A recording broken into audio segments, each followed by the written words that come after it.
সুপ্রভাত বন্ধুরা, কুচবিহার জেলার ছোট্ট একটি গ্রাম থেকে আমি শিউলি আমার এস ফ্যামিলি ব্লগ চ্যানেলে সকলকে স্বাগত আর অনেক অনেক ভালোবাসা। তোমরা নিশ্চয়ই সবাই ভালোই আছো আর আমরাও খুব ভালো আছি। বড়দের প্রণাম জানিয়ে ছোটদের ভালোবাসা নিয়ে আজকের ব্লগটা আমি শুরু করতে যাচ্ছি। সকাল সকাল উঠে গেছি আর উঠেই তোমাদেরকে আমাদের চারিপাশটা একটু দেখিয়ে দিলাম। দেখিয়ে দিয়ে এদিকে চলে আসলাম কলের পাড়ে। দেখতে পাচ্ছ কতগুলো বাসন নিয়ে এসেছি। এই বাসনগুলোকে এখন আমি মাজবো। আর আমরা ছাই আর সার্ফ দিয়ে বাসন মাজি। ছাইটা এখানে বাড়ন্ত হয়েছে, তাই একটুখানি সার্ফ এনে মিক্স করে এখানে মেজে নিলাম বাসনটা। তো বাসন তাড়াতাড়ি করে মেজে চা বানাতে যাব। আর বাবাইকে এখনও ওঠাইনি। এখানে চা বানাতে বানাতে ওকে ডাকছি যে ওঠ, কিছুদিনের মধ্যে ওর পরীক্ষা, ওকে উঠাবো, উঠিয়ে আগে পড়াবো। তো একদিকে সংসার আর একদিকে আমার সন্তান, দুটো দিকেই আমাকে সামলাতে হবে, তাই না? এখানে চা বানিয়ে নিচ্ছি, সবাই মিলে চা খেতে তারপরে আমি স্নানে যাব। আর বাবাইকে উঠিয়ে দিলাম। বাবাই গেল কলের পাড়ে ব্রাশ করতে। তো আমার চা হয়ে গেল, এখন চাটা নামিয়ে নিয়ে সবাইকে দিয়ে দিব। তো চা খাওয়া দাওয়া সব কিছু কমপ্লিট। ওদিকে স্নানটাও করে নিলাম। স্নান করে বাবাইকে পড়াতে বসিয়ে দিয়েছি। পড়াতে বসিয়ে দিয়ে আমি এদিকে চলে আসলাম ঠাকুরটা লেপতে। ঠাকুর লেপে ঠাকুর পুজো করে নেব। যেহেতু আমার বড়মশাই বাড়িতে থাকেন না, কাজের সূত্রে বাইরে থাকেন, তাই এক হাতেই সব কিছু আমাকে সামলাতে হয়। দিন আমি এবং আমার ছেলে দুজনে বড়মশাইয়ের সঙ্গে ছিলাম, কিন্তু ওখানে তো ছেলেকে স্কুলে ভর্তি করিয়ে দেয়নি। তো এখন বাড়িতে এসে পড়াশোনার জন্যই আমি বাড়িতে থাকছি এখন। তো ওর দায়িত্ব কর্তব্যটাও ভালো করে পালন করতে লাগবে, তাই না? তাই সংসারের সব কিছু কাজ গুটিয়ে তারপরে ছেলেকে পড়ানি, খাওয়ানি, স্কুলে দিয়ে আসা, নিয়ে আসা, সব কিছু মিলিয়ে আমার সারাদিন যে কখন কেটে যায় আমি নিজেও জানি না। তো বেশিরভাগ দিয়ে আসে আমার ভাই। তো যতক্ষণে ও দিয়ে আসে অতক্ষণে আমি রান্না বান্না সব কিছু কমপ্লিট করে নিয়ে আমি একটুখানি সেলাইয়ের মেশিনের কাজ করি। তো ওই টুকিটাকি একটুখানি কাজ করতে করতে ওকে আনার সময় হয়ে যায়, তারপরে আবার আনতে যেতে হয়। তো এনে ওকে খাওয়াতে হয়। কোনো দিন টিউশন মাস্টার আসলে টিউশন মাস্টার পড়াতে বসে আমি এদিক সেদিক একটুখানি করি, আর বিকালবেলাও আমি মেশিনের কাজ করি। তো এরকম করেই আমার সময়টা চলে যাচ্ছে। এখন আমি বুঝতে পারছি যে একজন সন্তানের কাছে বাবা মার গুরুত্ব অনেকটা। তো ওর বাবা যেহেতু থাকে না, আমি একা থাকি, তো আমার গায়ে সব কিছু চাপটা পড়ে যায়। তো সংসারের সব কিছু কাজ থেকে শুরু করে বাচ্চার যা যাবতীয় সব কিছু আমাকেই দায়িত্ব পালন করতে হয়।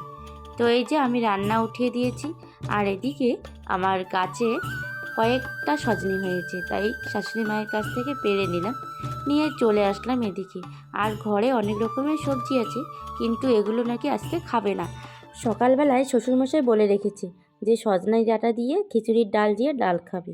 তো তাই শাশুড়ি মায়ের গাছ থেকে পেড়ে নিলাম। তো যেহেতু বড়মশাই বাড়িতে থাকেন না, তো এখানে শ্বশুরমশাই আর শাশুড়ি মায়ের যেটা আবেদন হবে ওটাই আমাকে করে দিতে লাগবে, তাই না? তো এখানে আমার শাশুড়ি মা শাক তুলতে এসেছে। তো এখানে শাক তুলছে, তো আমি এদিকে এসে একটুখানি ভিডিও করে নিলাম।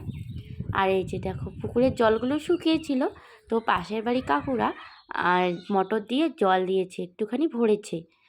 চলে আসলাম এদিকে, এসে উচ্ছেটা ভাজা করে নিচ্ছি, নিয়ে ভাতও হয়ে গেছে। আর গ্যাসের মধ্যে ডাল বসিয়ে দিয়েছিলাম, তো সজনে দিয়ে ডাল রান্না করলাম। এটা হচ্ছে খিচুড়ির ডাল। আর শাক করলাম আর উচ্ছে ভাজা করলাম করে এখন যাব ছেলেকে আনতে। ছেলেকে খাইয়ে দাইয়ে তো সকালে স্কুলে পাঠিয়ে দিয়েছিলাম। তো তখন তাড়াহুড়ো করেছিলাম এত, তোমাদের সঙ্গে আর ওগুলো শেয়ার করতে পারিনি। তো এখন চলে আসলাম এই যে স্কুল থেকে এদিকে বাড়ি নিয়ে যাওয়ার পথে একটা স্যালুনে ঢুকলাম। বাবাইয়ের চুলগুলো বড় বড় হয়েছে আর এখন গরমও করেছে, তাই চিপ দিয়েও জল ঝরে পড়ে। তো ভাবলাম আমি আলসামি করলে আলসামি হবে। তো এদিকে যাওয়ার পথে দেখলাম দোকানটা খোলাই আছে, তাই ঢুকলাম। ঢুকে চুলগুলো কেটে নিলাম। আর আমি এখানে এসে ভিডিও শুরু করতে চাইনি। তারপরে কাকুটা বলল তুই নাকি ভিডিও করিস, তা কর। তো তারপরে আমি এবার খুশি হলাম যে আমাকে কাকুটা বলছে নিজেই থেকেই বলছে ভিডিও করতে, তাই করে নিলাম। আর এখানে কাকুটার সঙ্গে গল্প করছি।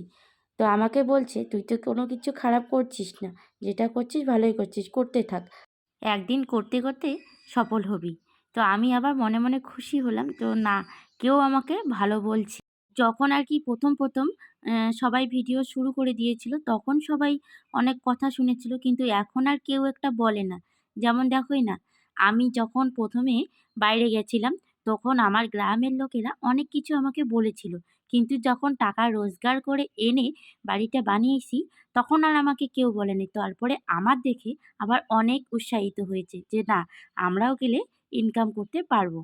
তেমনি আমিও, আগে তো আমি ভিডিও করতাম না, কিছুদিন হলো ভিডিও শুরু করে দিয়েছি। তো এখন প্রথম প্রথম আমাকে লজ্জা লেগেছিল, তো এখন আর সেরকম একটা আমাকে লজ্জা টজ্জা লাগে না। তো আমি আবার পিছন ফিরে তাকাইও না কে আমাকে কি বলে বা না বলে।